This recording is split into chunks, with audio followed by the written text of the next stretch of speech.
आज का संदेश परमेश्वर के दास नेल्सन थॉमस मुंबई से बांटा जाएगा। प्रार्थना के साथ सुनिए। परमेश्वर की स्तुति हो। आज के हमारे मनन के लिए आइए पढ़ेंगे जॉन्स गॉस्पेल चैप्टर 2 13 to 16। यूहन्ना का सुसमाचार 2 अध्याय 13 पद से लेकर 16वां पद तक हम पढ़ेंगे। यहूदियों के फसह का पर्व निकट था और यीशु यरूशलेम गया और मंदिर में उसने बैल, भेड़ और कबूतर बेचने वालों और सराफों को बैठे हुए पाया और उसने ऋषियों का एक कोड़ा बनाया और उन सबको भेड़ों और बैलों के साथ मंदिर से बाहर निकाल दिया और सराफों के सिक्के बिखेर दिए और उनकी मेजों को उलट दिया। और उसने कबूतर बेचने वालों से कहा, इन्हें यहाँ से ले जाओ, मेरे पिता के घर को व्यापार का घर मत बनाओ। प्यारों, पिछले दिनों में हम प्रभु यीशु मसीह को करीब से पहचानने का प्रयास कर रहे हैं। उनका जन्म से लेके यीशु मसीह की कहानी वचन के आधार पर सुसमाचार में जिस तरीके से लिखा है हम अध्ययन करने का प्रयास करते हैं। पिछले कुछ दिनों में हम देख रहे थे प्रभु यीशु मसीह किया हुआ पहला अद्भुत चिन्ह और जो सबक वहां से हमें मिलते हैं। यूहन्ना का सुसमाचार के अनुसार यीशु मसीह का अगला महत्वपूर्ण कार्यक्रम मंदिर को शुद्ध करना है। हम देखते हैं यीशु मसीह की सेवागाई के बीच में 2 बार यरूशलेम के मंदिर में खास तौर से आकर शुद्ध करते हैं। हम लोग पढ़ते हैं कि फसह का समय पर सारे यहूदी पुरुष मंदिर में यरूशलेम में आना है। इस वजह से करीबन 20 लाख के अधिक पुरुष लोग यरूशलेम में आए हैं फसह के पर्व में। सचमुच में ये स्वाभाविक है जब अलग अलग देश में से, दूर देश में से यहूदी लोग यरूशलेम में आराधना के लिए, बलिदान अर्पण के लिए फसह के पर्व के समय पर आते हैं, तो ये संभव है कि दूर से उनको बलिदान का बकरी या भेंट या पक्षी को लेकर आना।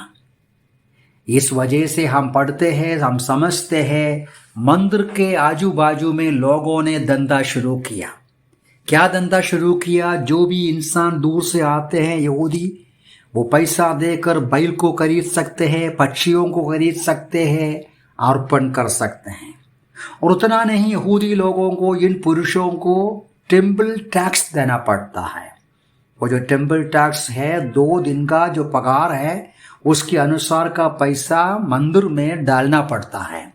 लेकिन मंदिर में दूर देश के पैसा नहीं लेता, मंदिर का पैसा अलग पैसा होता है।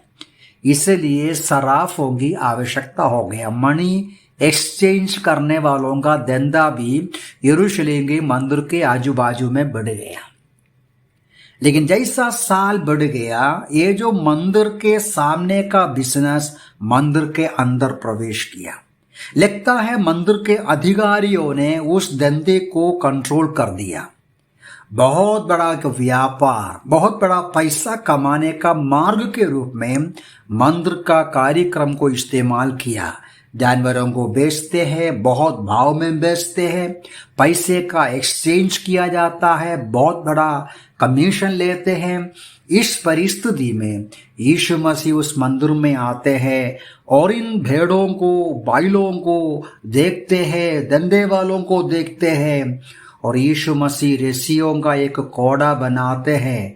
इन भेड़ों को, बैलों को बाहर कर देते हैं और डांटते हैं, कहते हैं, मेरे पिता के घर को व्यापार का घर मत बनाओ। प्रभु यीशु मसीह वास्तव में ये जो मंदिर का शुद्ध किया, 2 बार किया, ये पहली बार की बात है। कई सबक, लेसन्स हमें देते हैं। मैं केवल एक ही बात के ऊपर अब जोर दूंगा, विचार करूंगा। वो ये है, यीशु मसीह कहते हैं, इन्हें यहां से ले जाओ, मेरे पिता का घर को व्यापार का घर मत बनाओ। परमेश्वर का भवन, आत्मिकता, प्रभु के लोगों का इकट्ठा होना, पैसा कमाने का मार्ग नहीं होना चाहिए। यीशु मसीह उसमें बिल्कुल खुश नहीं है, परमेश्वर उसमें संतृप्त नहीं है। प्यारों, आज आप दुनिया भर में देखो, आत्मिकता यानी स्पिरिचुअलिटी मनुष्य धंधे का, पैसा कमाने का मार्ग के रूप में इस्तेमाल करते हैं।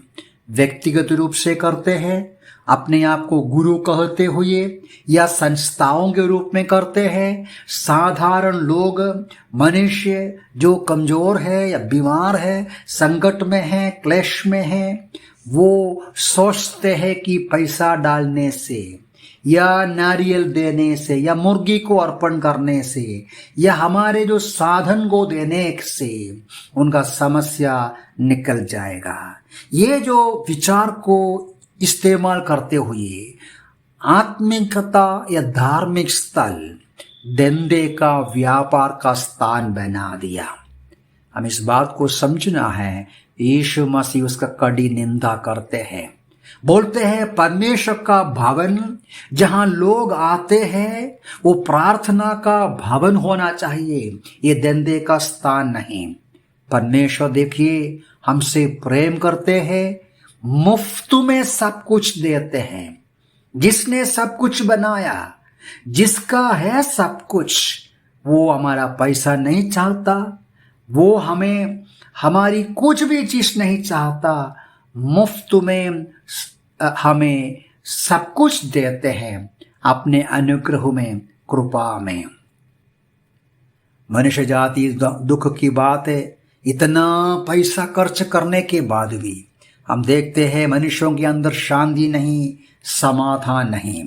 यीशु मसीह बुलाते हैं, हे परिश्रम करने वालों, हे खर्च करने वालों, हे मेहनत करने वालों, मेरे पास आओ, मैं तुम्हें विश्राम दूंगा। यशायाह के पुस्तक में भी ऐसा पढ़ते हैं, आओ सब प्यासे लोगों, पानी के पास आओ, जिनके पास रुपया ना हो तुम भी आकर मोल लो और खाओ। भोजन वस्तु नहीं है, उसके लिए तुम क्यों रुपया लगाते हो? जिससे पेट नहीं भरता उसके लिए क्यों परिश्रम करते हो? मेरी ओर मन लगाकर सुनो, तब उत्तम वस्तुएं खाने पाओगे। मेरे प्यारे सुनने वालों, प्रभु यीशु मसीह कहते हैं, मेरा भवन धंधे का, व्यापार का घर मत बनाओ। यीशु मसीह के पास आइए, आपको उद्धार मिलेगा मुफ्त में, आपको सौजन्य में मुफ्त में मिलेगा। प्रभु हमें सहायता करें।